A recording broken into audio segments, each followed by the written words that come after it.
Daily. Taste the Daily.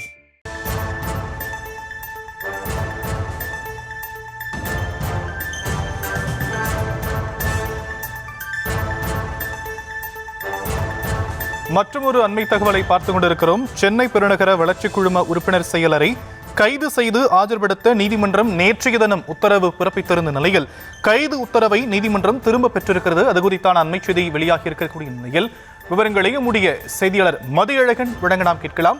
Mathiyazhagan, இந்த வழக்கு தொடர்பான மேலும் விவரம். சென்னையைச் சேர்ந்த தனியார் கட்டுமான நிறுவனத்திற்கு ரத்ன சபாபதி என்பவர் உரிமையில் வழக்கு தொடர்ந்திருந்தார்.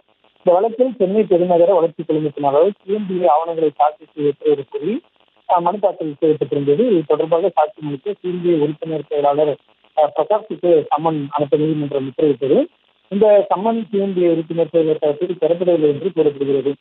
இது குறித்து மனுதாரர் தரப்பில் தெரிவிக்கப்பட்டதை அடுத்து சிஎம்பிஏ உறுப்பினர் செயலாளரை கைது செய்து இன்றைய நீதிமன்றத்தில் ஆஜர்படுத்த வேண்டும் என்று உரிமையல் நீதிமன்ற ராஜ்குமார் நேற்று உத்தரவிட்டிருந்தார்.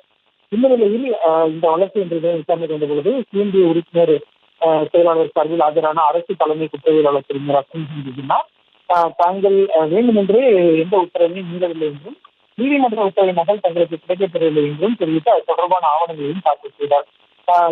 எனவே கைது செய்து ஆஜர்படுத்த வேண்டும் என்ற உத்தரவை திரும்பப் பெற வேண்டும் எனவும் கேட்டுக்கொண்டார்.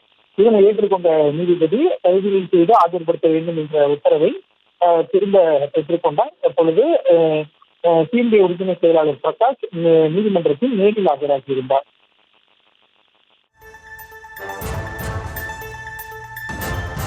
விரிவான விவரங்களுக்கு நன்றி மதியழகன். Taste the Daily.